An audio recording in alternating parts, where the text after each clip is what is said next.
To everyone who has raised your voice against police violence, racism, and anti-blackness, I want you to know that we hear you.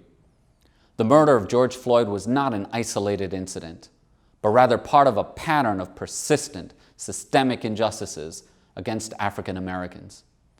Our Black community has suffered for generations from discrimination in housing, education, and in the workplace.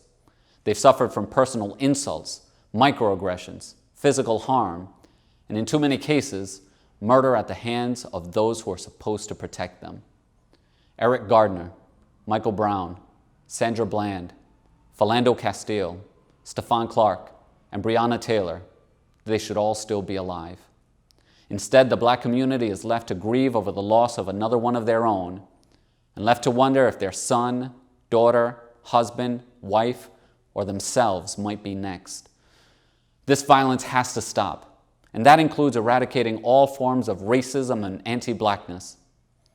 Today, on behalf of our city, I've chosen to fly the Black Lives Matter flag at City Hall and also at the Providence Public Safety Complex to say that we hear you, we see you, and that we're with you in this fight.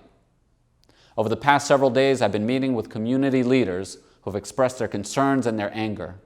And if there's one overriding message that they've communicated, it's that they want to see action.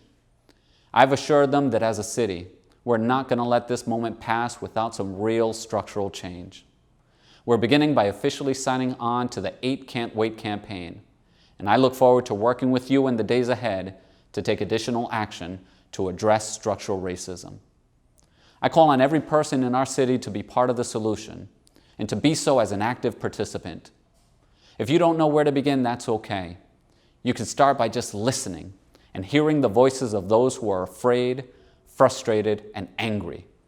And if you listen to those voices, find a way to be an ally to our Black community. Parents, business leaders, educators, police officers, and folks who just keep to yourselves, I want you to join me in solidarity with our Black neighbors, affirming that Black lives matter and insisting for real structural change. This work will be hard, it will be uncomfortable, but it is necessary. I thank you all for being part of the solution.